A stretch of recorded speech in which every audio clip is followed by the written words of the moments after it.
नमस्कार, स्वागत है आपका बिहार समाचार में। चलिए जानते हैं बिहार की अब तक की सबसे बड़ी और महत्वपूर्ण खबरों के बारे में। सभी खबरें आपके लिए काम की ही होने वाली हैं। तो इससे पहले आप चैनल में नए हैं तो चैनल को सब्सक्राइब जरूर कर दें, ताकि आपको बिहार की हर ताज़ा तरीन खबरें सबसे पहले मिल सके। तो चलिए शुरुआत करते हैं आज की सबसे बड़ी और महत्वपूर्ण खबर से। अब फरवरी का महीना खत्म होने वाला है और मार्च महीने की शुरुआत होने वाली है। वहीं 1 मार्च 2025 से कई नियम बदलने वाले हैं, जिसका सीधा असर आपकी जेब पर होने वाला है। तो चलिए जानते हैं क्या क्या बदलाव हो रहे हैं और इसका असर आपकी ज़िंदगी पर कैसे पड़ सकती है। बता दें कि अगर आपका भी फिक्स डिपॉजिट में निवेश करते हैं तो आपको यह जानना बेहद जरूरी है। वहीं मार्च 2025 से बैंक एफडी के नियमों में कुछ बड़े बदलाव किए गए हैं। दरअसल यह नए नियम न केवल आपके रिटर्न पर असर डाल सकते हैं, बल्कि टैक्स और निकासी के तरीकों में भी फर्क डाल सकते हैं। इसलिए अगर आप भविष्य में एफडी करने की सोच रहे हैं तो इन बदलावों को जानना आपके लिए फायदेमंद साबित होगा। दरअसल मार्च 2025 से बैंकों ने एफडी पर मिलने वाली ब्याज दरों में कुछ बदलाव किए हैं। वहीं ब्याज दरों में बढ़ोतरी या कमी हो सकती है। वहीं अब बैंक अपने वित्तीय आवश्यकताओं और तरलता के अनुसार ब्याज को व्यवस्थित कर सकती है। दरअसल यह नियम खासकर छोटे निवेशकों पर अधिक असर पड़ सकता है, जिन्होंने 5 साल या उससे कम समय के लिए एफडी कराई है। दरअसल उन्हें बैंक की नई दरें प्रभावित कर सकती है। बिहार के शिक्षा विभाग ने प्रथम साक्षरता परीक्षा उत्तीर्ण करने वाले 23,539 विशेष शिक्षकों के वेतन भुगतान के लिए जिला शिक्षा पदाधिकारी को आदेश जारी कर दिया है। वहीं इन शिक्षकों का अस्थायी सेवानिवृत्ति खाता संख्या जनरेट हो चुका है, जिससे इनका वेतन जल्द ही भुगतान हो जाएगा। वहीं शिक्षा विभाग ने सभी डीओ को निर्देश दिया कि जिन शिक्षकों का पैन जनरेट हो चुका है उन्हें शीघ्र वेतन भुगतान सुनिश्चित करें। इनके लिए कमांड एंड कंट्रोल सेंटर के माध्यम से शिक्षकों का पैन नंबर। दरअसल एक और चौंकाने वाली बात यह है कि 37,674 शिक्षकों ने अभी तक प्राण के लिए आवेदन नहीं किया है। वहीं शिक्षकों के वेतन भुगतान में देरी का यह एक बड़ा कारण बन सकता है। वहीं प्राथमिक शिक्षा निदेशक पंकज कुमार ने स्पष्ट कर दिया कि जिन शिक्षकों का पैन जनरेट हो चुका है उन्हें जल्द से जल्द वेतन दिया जाएगा। विकासशील इंसान पार्टी के प्रमुख और बिहार के पूर्व मंत्री मुकेश सहनी ने आज बेगूसराय में एक सभा को संबोधित करते हुए कहा कि आज सही अर्थों में संसार में 2 ही जातियां हैं, वहीं अमीरी और गरीबी। वहीं गरीबी दूर करने के लिए जरूरी है कि अपनी सरकार हो। वहीं जब अपनी सरकार होगी तो अपने समाज की समस्याओं को हल भी करेगी।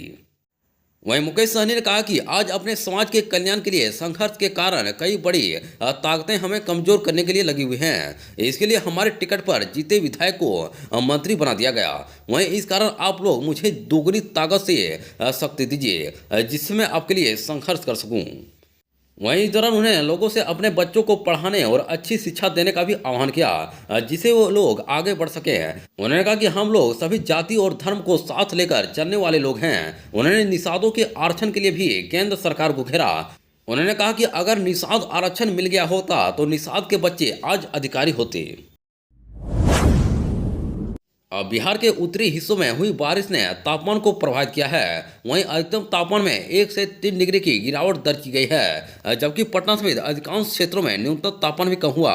वहीं मौसम विभाग केंद्र पटना के अनुसार राज्य में न्यूनतम तापमान 11.8 से 18.3 डिग्री सेल्सियस के बीच दर्ज किया गया। वहीं बीते 24 घंटों में सुपौल के भीमनगर में 22.4 मिलीमीटर और बीरपुर में 8.4 मिलीमीटर वर्षा रिकॉर्ड की गई। वहीं मौसम विभाग के अनुसार दक्षिण छत्तीसगढ़ और उड़ीसा के आसपास एक चक्रवाती परिस्थिति सक्रिय है, जिसका असर बिहार के कई हिस्सों में देखने को मिलेगा। खासतौर पर तराई क्षेत्रों में बादल छाए रहेंगे और कुछ जगहों पर हल्की बारिश हो सकती है। वहीं 28 मार्च से 1 मार्च के बीच राज्य के कुछ इलाकों में बारिश के आसार हैं। वहीं पटना, गया, मुंगेर, भागलपुर, गोपालगंज, नालंदा, नवादा समेत दक्षिण बिहार के 1-2 स्थानों पर हल्की बारिश हो सकती है, जबकि अन्य जिलों में मौसम सामान्य रहेगा। जनता दल यूनाइटेड के गोपालपुर विधायक नरेंद्र कुमार धीरज उर्फ गोपाल मंडल ने सीएम नीतीश कुमार के बेटे निशांत कुमार को लेकर बड़ा दावा किया है। उन्होंने कहा कि निशांत को पॉलिटिक्स में लाना बहुत आवश्यक है, क्योंकि नीतीश कुमार के बाद वही पार्टी को संभालेंगे। यह भी कहा कि ऐसा नहीं हुआ तो पार्टी समाप्त हो जाएगी। दरअसल नीतीश कुमार नहीं चाहते कि उनके परिवार का कोई सदस्य राजनीति में नहीं आए, लेकिन हम लोग लगे हुए हैं। वहीं पुराने दिनों को याद करते हुए गोपाल मंडल ने कहा कि बार बार कहने पर भी नीतीश कुमार अपने बड़े भाई सतीश कुमार को एमएलसी नहीं बनाया। बिहार चुनावी मोड़ में है। इसी बीच नीतीश कुमार के बेटे निशांत कुमार ने राजनीति में लाने पर सियासी घमासान मचा हुआ है। वहीं तेजी यादव जीतन मांझी के बाद जदयू ने भी अब फील्डिंग शुरू कर दिया है। वहीं बीजेपी का कहना है कि निशांत के पॉलिटिक्स में आने या नहीं आने का फैसला उन्हें और नीतीश कुमार को लेना है, जबकि जदयू के बड़बड़े विधायक ने इस प्रकरण में बड़ा बयान दे दिया है। गोपाल गौड़ ने कहा कि इस जदयू के बड़े नेताओं में यह चर्चा है कि इस बार तो नीतीश कुमार के चेहरे पर काम चल जाएगा, लेकिन उसके बाद क्या होगा। बिहार सरकार ने जमीन सर्वे के काम में तेजी लाने के साथ ही जमीन मालिकों की समस्या को दूर करने के लिए बड़ी व्यवस्था कर दी है। वहीं राज्य के सभी 9 प्रखंडों में नई व्यवस्था ने काम करना शुरू कर दिया है। इसके बाद बिहार में जमीन सर्वे में कोई परेशानी नहीं होगी। वहीं जमीन मालिकों को बाबुओं की जी हाजिरी से मुक्ति तो मिलेगी ही, वहीं सरकारी दफ्तर का चक्कर लगाने से भी छुटकारा मिलेगा।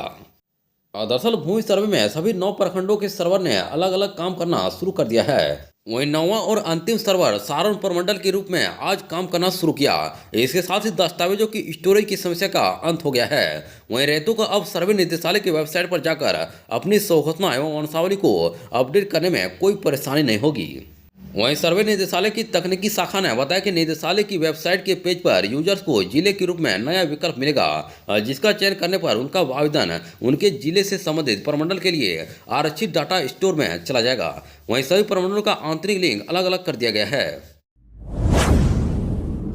विधानसभा चुनाव 2025 को पूरी तरह से निष्पक्ष और पारदर्शी बनाने की दिशा में निर्वाचन विभाग जुट गया है। वहीं ऐसे में इस साल चुनाव के लिए होने वाले मतदान की रियल टाइम और लाइव मॉनिटरिंग सीधे राज्य मुख्यालय और भारत निर्वाचन आयोग द्वारा की जाएगी। इसका निर्देश जारी कर दिया गया है। दरअसल राज्य के करीब 39,000 बूथों से मतदान का सीधा प्रशासन किया जाएगा। वहीं मतदान के अनुकूल माहौल के तहत इसे किया जाएगा। वहीं राज्य भर के 17.7% मतदाताओं का मानना है कि बूथ पर अनुकूल माहौल के चलते वे मतदान करते हैं। दरअसल मतदान के दिन बूथ की मॉनिटरिंग के लिए कैमरा लगाया जाता है। इसका कनेक्शन इंटरनेट से जोड़ा जाता है। वहीं बूथ पर होने वाले हर गतिविधि का सीधा प्रशासन इसके माध्यम से किया जाता है। और केंद्र सरकार ने वर्ष 2025 और 26 के लिए गेहूं के समर्थन मूल्य में 150 रुपये की बढ़ोतरी की है। वहीं किसानों को अब प्रति क्विंटल 2,425 रुपये का भुगतान किया जाएगा। वहीं भारतीय खाद्य निगम के सहायक महाप्रबंधक सुनील कुमार ने किसानों के साथ हुई बैठक में इस बात की जानकारी दी है।